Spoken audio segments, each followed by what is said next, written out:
Bienvenue dans Instant de vérité. Aujourd'hui, nous allons nous entretenir à la lumière de Saintes Écritures autour de la thématique le débordement de l'esprit. C'est la pensée de Dieu pour cette saison. C'est la pensée de Dieu pour cette génération. Le débordement de l'esprit. J'aimerais nous partager deux vérités qui sont rattachées au dernier jour, au temps de la fin. Dans les Saintes Écritures, j'ai découvert qu'il y a deux caractéristiques qui sont rattachées au dernier jour. Premièrement, il s'agit des mauvais événements qui vont s'accomplir, qui s'accomplissent déjà dans ces derniers jours.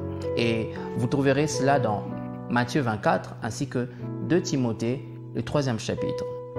Et j'ai découvert aussi qu'il y a un bon événement. Dans Actes 2, 17, la Bible dit « Dans les derniers jours, je répandrai de mon esprit. » Et c'est ce que Jésus a déjà accompli. Il a répandu son esprit. Certes, dans ce temps de la fin, qui est caractérisé par des mauvais événements, mais le Seigneur a voulu aussi accomplir quelque chose d'extraordinaire qui va marquer notre génération. Comme il est dit dans Actes, il a répandu son esprit. Et aujourd'hui, nous parlons du débordement de l'esprit. Nous allons saisir la pensée de Dieu par cette thématique, car il y a des choses qui doivent se libérer dans le monde spirituel. Il y a une dimension que le Seigneur veut que l'Église puisse atteindre. Alors cela ne sera accessible que par le débordement de l'esprit. Ce message est pour cette saison. Alors toi qui l'écoutes, tu es béni car en recevant de tout cœur ce message et en vivant, en expérimentant le débordement de l'esprit, tu pourras atteindre la dimension que le Seigneur a réellement réservée à l'Église dans ce temps de la fin. Notre verset de base, c'est Psaume 23, le verset 5 dans sa partie B, où il est dit « Tu oins d'huile ma tête et ma coupe déborde ». Le mot « déborder » en hébreu, c'est le mot « revaya » qui veut dire « saturation ». Autrement, ce verset veut dire « Tu déverses sur moi ton onction et je suis saturé de ton esprit ». Parce que l'onction, c'est le Saint-Esprit.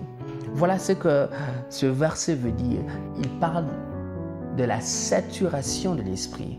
Un homme qui est être saturé de l'esprit veut dire être rempli à l'excès. Tu n'es pas seulement rempli, mais tu es débordé. Tu es saturé par l'Esprit de Dieu. Donc, le débordement de l'esprit, c'est la saturation de l'esprit. Pour toi qui as déjà reçu Christ, le Saint-Esprit est en toi. Et lorsqu'on parle de la saturation de l'esprit, c'est le Saint-Esprit qui te remplit et cela déborde. Et ça affecte même ton humanité. Il y a une caractéristique commune qui accompagne toute personne qui expérimente le débordement de l'esprit. C'est que son naturel est maintenant porteur du surnaturel. Ce qui est naturel de cet homme, il y a une touche du surnaturel.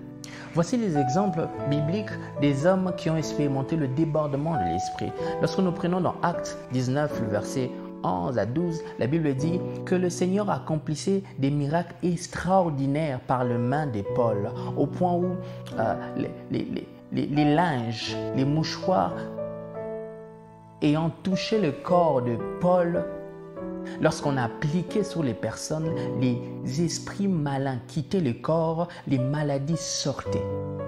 Voyez-vous cela? C'est que son corps, qui est naturel, était maintenant porteur du surnaturel. Un deuxième exemple, il s'agit de Pierre. Dans Actes 5, le 12e verset au 16e verset, on parle de Pierre et que dit la Bible? On dit que l'ombre de Pierre, porteur du surnaturel, pouvait guérir les hommes. Voyez-vous, lorsque tu es saturé du Saint-Esprit, tout ce qui est lié à ton corps est porteur du divin. Le son de ta voix est porteur du divin. Ton ombre, tout ce qui est attaché à toi est porteur du divin. Même un habit qui entre en contact avec ton corps est porteur du divin.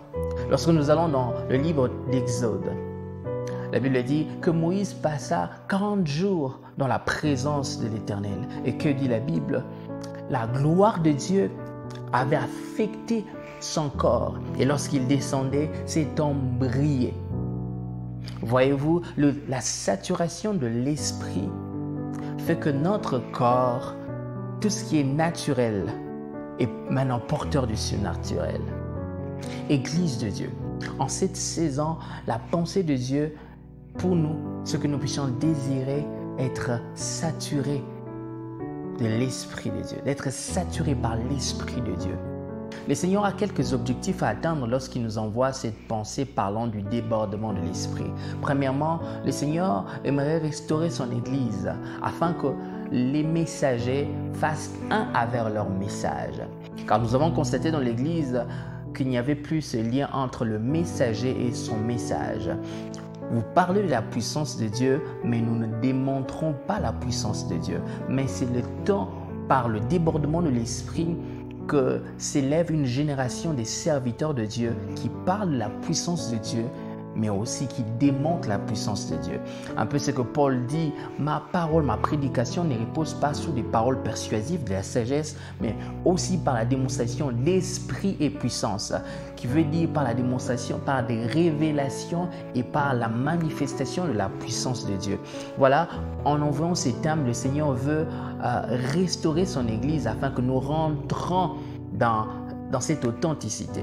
Le deuxième objectif de Dieu en envoyant cette pensée, c'est parce qu'il aimerait engendrer une génération des hommes porteurs de la gloire de Dieu. Lorsque vous lisez dans 1 Roi 8, le 11e verset, la Bible dit « Lorsque la gloire de Dieu remplissait la maison, les sacrificateurs ne pouvaient pas y entrer. » Mais la bonne nouvelle est que dans la nouvelle alliance, lorsque la gloire de Dieu remplit un lieu, lorsque la gloire de Dieu remplit le temple, nous pouvons y entrer pour y ressortir comme des porteurs de la gloire de Dieu, afin que partout là où nous irons, que nous puissions imposer la cabote de Dieu, que nous puissions imposer le règne de Dieu. Par notre présence, la maladie libère, par notre présence, le miraculeux est manifesté. Le troisième objectif de Dieu en envoyant cette pensée, c'est parce qu'il aimerait ramener son Église à son authenticité. Je prendrai juste un exemple parlant des disciples de Christ. On les a appelés chrétiens non parce qu'ils se sont présentés comme tels, mais les païens ont vu que c'était des disciples de Christ. Ils manifestaient la vie de Christ. Et on les a appelés chrétiens. Il est temps où nous n'avons pas besoin de se présenter, mais notre vie doit parler d'elle-même. Notre vie doit parler d'elle-même, manifestant le Christ. Et le monde a besoin de voir Christ en acte, à l'œuvre dans cette génération. J'aimerais répondre à la question, comment expérimenter le débordement de l'esprit? La réponse est très simple. Tu dois le désirer.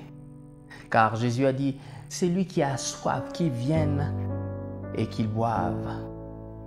Et des fleuves d'eau vive couleront de son sein. Le Seigneur va te remplir et cela va déborder.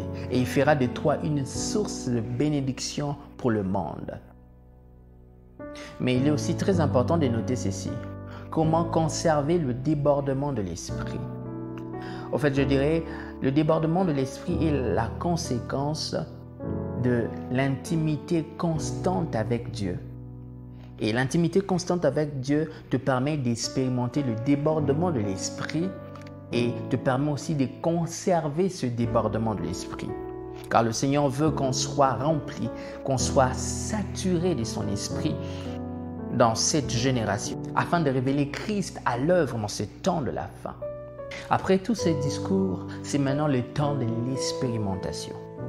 Alors j'aimerais prier pour toi. Le Seigneur répondra à ta soif, afin que tu reçoives le débordement de l'Esprit. Pendant que je serai en train de prier, le Saint-Esprit va te remplir et tu seras saturé du Saint-Esprit.